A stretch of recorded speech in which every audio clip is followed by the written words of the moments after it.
what I am comfortable doing is talking football with the football scientist, NFL Insider, longtime contributor to the Sports Bash, KC Joyner, and he joins us now on the Boardwalk Honda Hotline as we talk a little NFL. You know, Casey, I was supposed to be in your neck of the woods.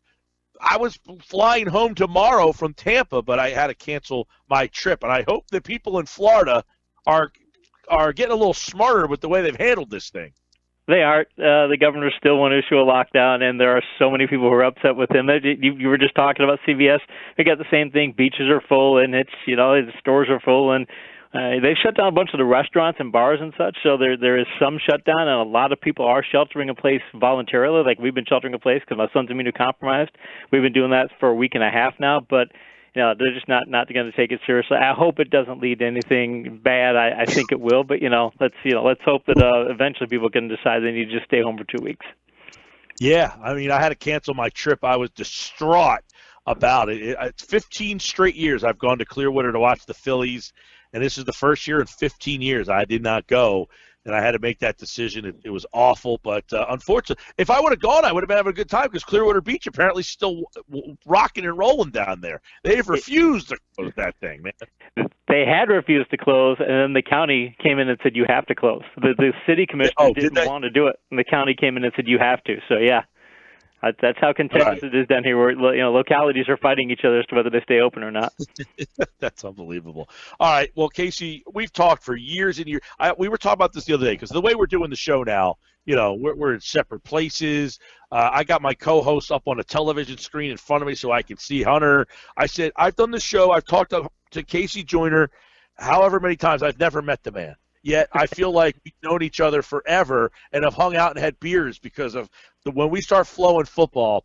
And when we were talking about doing some football conversation, first off, before we get into the conversation, tell everybody where they can find your work now. You were with ESPN. You're no longer there. What are you doing now so our listeners can kind of keep track of you?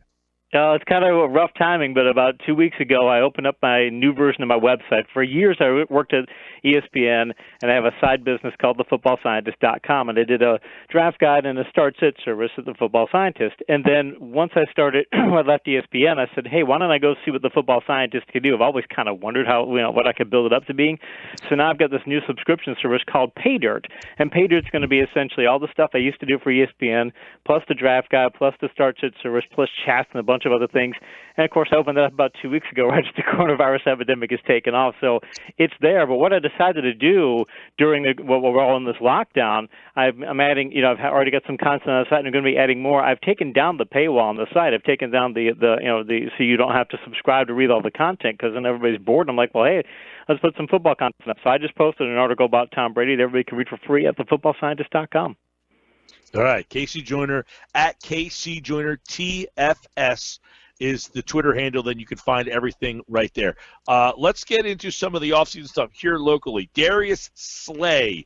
We've talked over the years about the big plays, the X plays, the over-the-tops, the breakdowns in Jim Schwartz's defense. Does Darius Slay fix those issues?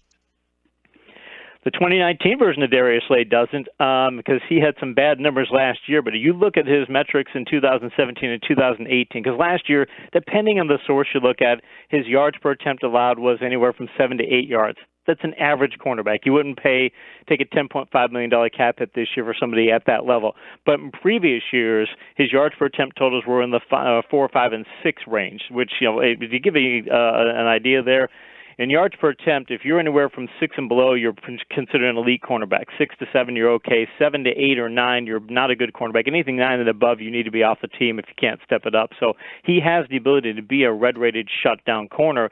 And I thought it was interesting to see, because the Eagles in past years, they haven't spent a lot of money on cornerbacks. And you go over to cap.com and you look at where the Eagles have been in cornerback spending, and it's usually not that strong. And I think that his signing may signal the idea that they're going to start, they don't have a problem investing more in the cornerback position, because they've not done it over the years, and it's come back to bite them. Yeah, we know that they've tried Darby. They've had Mills, Douglas, Sidney Jones. So one thing is with Slay, and correct me if I'm wrong, he's the kind of guy that in Detroit, he followed the number one wide receiver around, right? He would kind of go where they went. I wonder if Jim Schwartz is going to use him in the same, vein. And talking to people in Detroit, they said, he's a great man guy, great press cover guy. Are those the skill sets that a Jim Schwartz defense is looking for?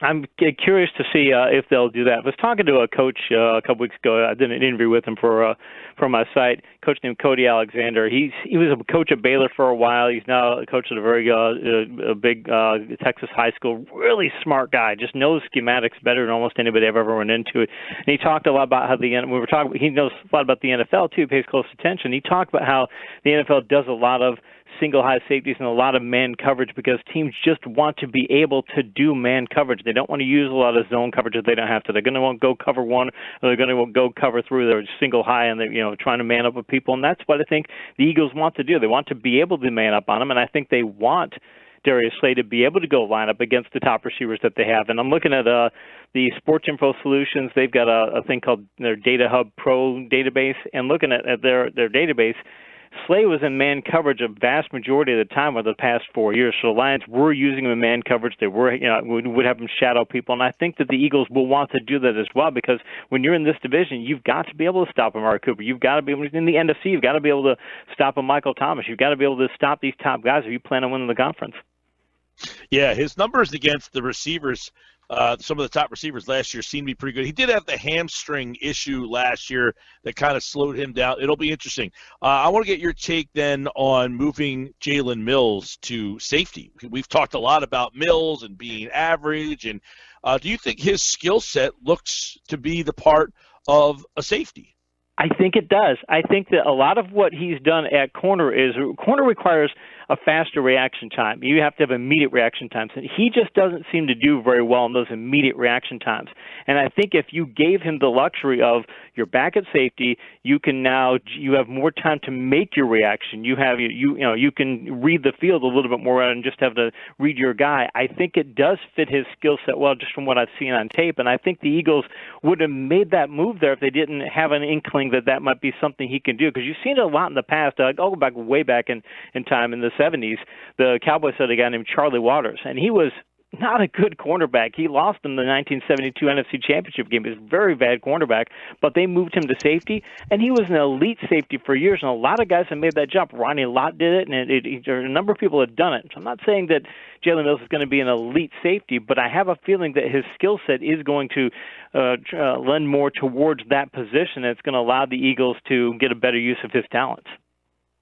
KC Joyner with us here, thefootballscientist.com. Check out his new site, PayDirt, and check out his PayDirt articles. They are free right now during this coronavirus that's happening, so you can kind of get a sense of what he's going to be doing over there.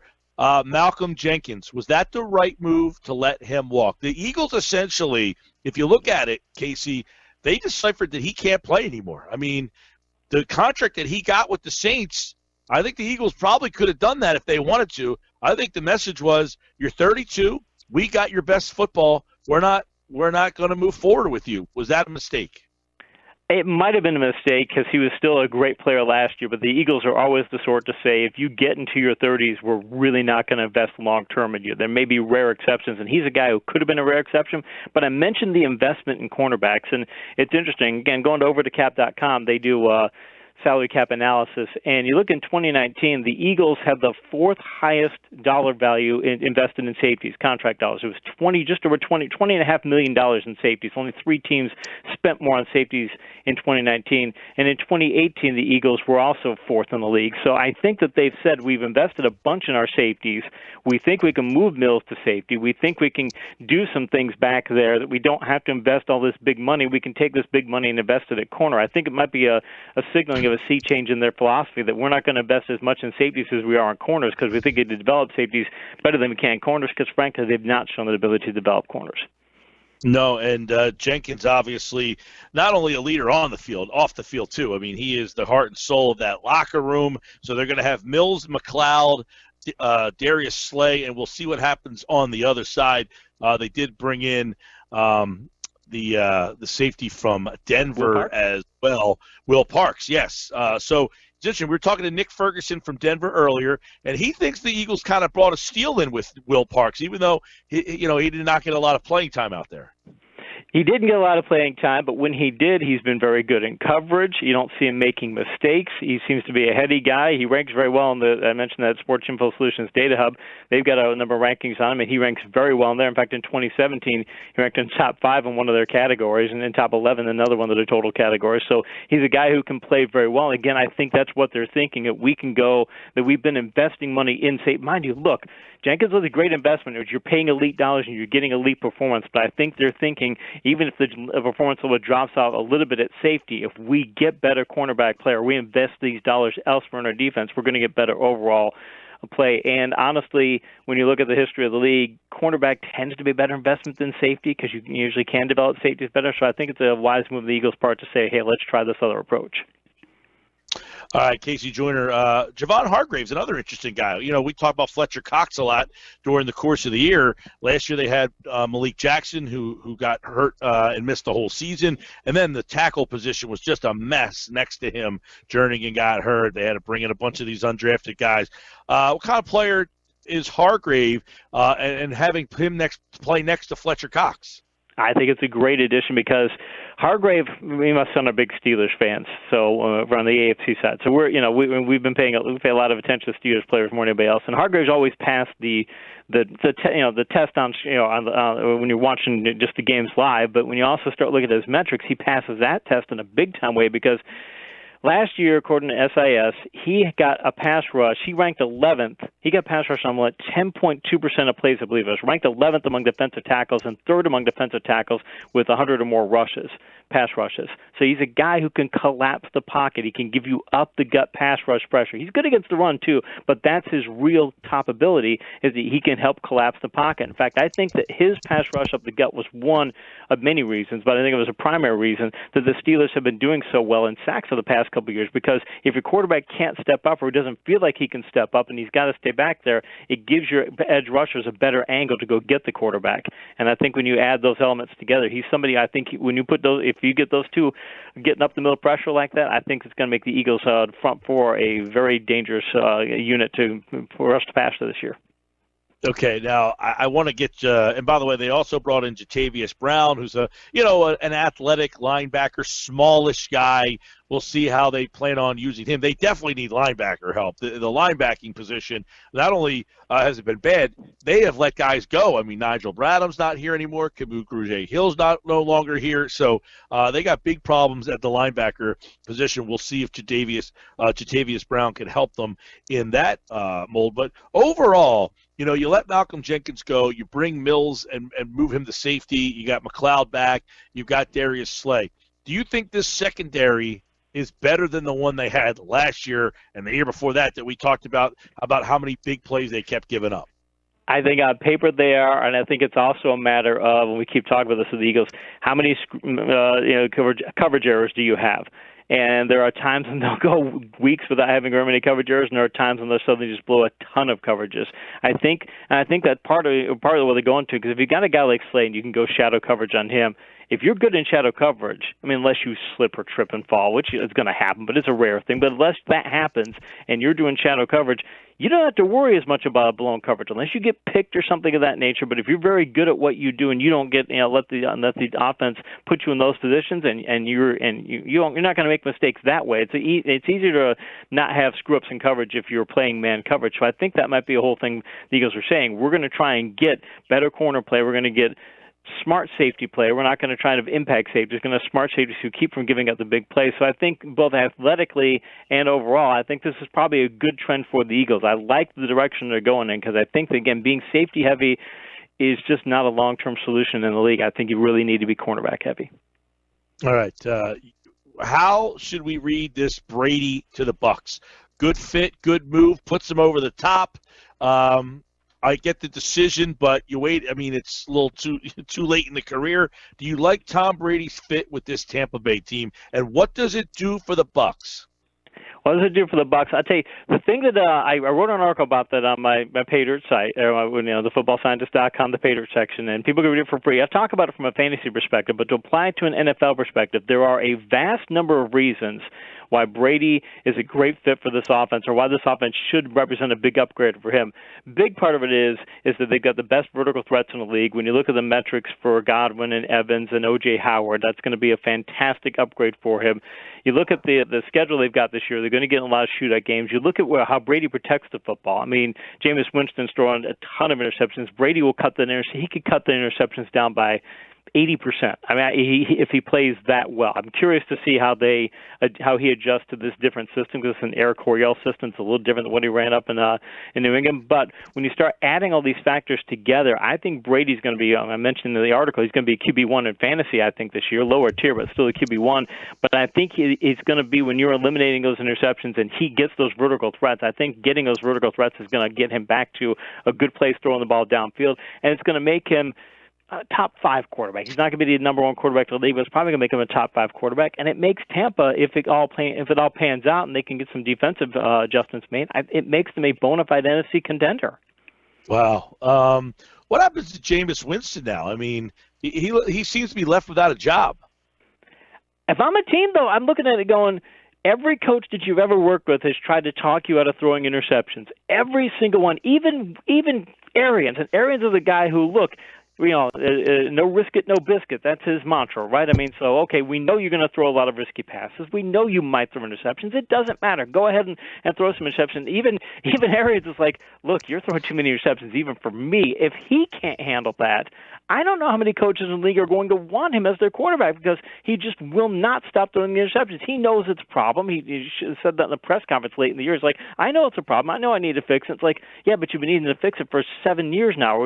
Since your Florida State days. This is not a new thing. So I don't know if he can't convince a team that he can stop throwing all the picks the way he does. In today's NFL, you can't get away with it. 10, 15, 20 years ago, you could get away with throwing 20 interceptions. It was possible if you get enough big plays. In Brett Favre's prime, you could do that. In today's NFL, where interception rates are dropping dramatically, you can't do it. So I don't know what he does. How do you like the fit for Teddy Bridgewater in Carolina? I've been a Teddy Bridgewater fan for a while. I did an analysis a few years ago when he was coming out of Louisville, and it was on the Parcells rules. Bill Parcells has a list of 7 rules that he has for grading quarterbacks coming out of the draft. I thought it was 5, and then I posted on ESPN one time, and he actually knew a producer, and he contacted me and said, "You got it wrong at 7." I'm like, "Oh crap, Bill Parcells is yelling at me." So, but on the 7 rules, Bridgewater passed 6 of them, and he actually passed the 7th. I had to ask Parcells about this. That one of the rules is that you have to be a senior, and Bridgewater had already graduated as a junior, so he wasn't technically a senior when he left, but he graduated. So I asked Parcells, "Is that okay? Does he pass the senior rule?" He's like, "Yeah, I just want to make sure that he completes what he starts." So he passes all 7 Parcells rules, and when you do that, if you pass all 7 Parcells rules, there's a track record of elite quarterbacks that do that, quarterbacks that have top-notch physical capabilities to go along with passing all those rules. When you do that, it's really good. Like 70% of the time, you're either a top-notch or maybe an elite quarterback. I mean, it's a really good track record. So I think that Bridgewater, now that the knee's back to where it needs to be, had that horrible knee injury, if the knee is okay and he's got a good situation around him and the team is willing to step up and say, we're going to make you your starter as Carolina is, I think they got a fantastic quarterback. I think he could be a top 10 quarterback this year, as good as he is. That's an interesting one to watch. You also see Phillip Rivers with the Colts. How's that fit? Phillip Rivers with the Colts is interesting because when he was with the Chargers, he was always able to make his receivers look better than they were. They could give him a hodgepodge collection of receivers, and he had Gates for years too when he was in his prime, but the wide receivers he had would be hodgepodges, and he was very good at getting top-notch vertical passing out of them. He could get top-notch vertical passing numbers out of them. He just was willing to take the risk, and he knew what to do to get his receivers to do that, was willing to take the chances. And I think as long as they're willing to say, okay, we're going to run that sort of offense, a vertically based offense, and you can make these receivers look better. You still have T.Y. Hilton, so you're still good there. You've got Doyle at tight end, you're still good there. You've got some targets. So if you can get that kind of production out of them, I think it changes the dynamic of that offense, because I think the offense is only going to go so far with Brissett under center. All right, KC Joyner, thefootballscientist.com. Check out his new site, Pay Dirt, through thefootballscientist.com. It's free right now. during the coronavirus, so you can go and check out what it's all about. All the content is free during the lockdown, so if you're a football fan and you just need some football, he's got it for you at thefootballscientist.com. And as more free agent and the draft gets here, we'll have Casey back on the show. And, of course, he, like all guests, appear via the Boardwalk Honda hotline. Thanks, pal. Hey, appreciate it.